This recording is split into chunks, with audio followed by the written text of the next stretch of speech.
রাজধানীতে সহ সমন্বয়ক পরিচয়ে বাসের হেলপারকে মারধরের একটি ভিডিও সামাজিক যোগাযোগ মাধ্যমে ভাইরাল হয়েছে।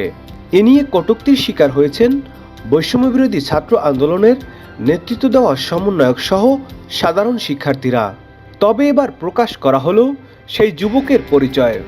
সম্প্রতি ভাইরাল হওয়া ওই ভিডিওতে দেখা যায় একটি বাসের হেলপারকে মারধর করছে এক যুবক। এ সময় তিনি উত্তেজিত হয়ে বলছেন, আমাকে চিনিস? আমি জগন্নাথ বিশ্ববিদ্যালয়ের সহ সমন্বয়ক। 1 মিনিট 7 সেকেন্ডের ভিডিওতে পুরোটা সময় জুড়ে মারমুখী অবস্থায় ছিলেন সেই যুবক।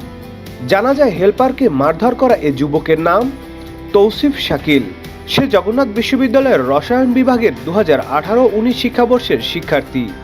তবে জগন্নাথ বিশ্ববিদ্যালয়ে সহ সমন্বয়ক নামে কখনোই কোনো পদ ছিল না বলে জানিয়েছেন আন্দোলনে নেতৃত্ব দেওয়া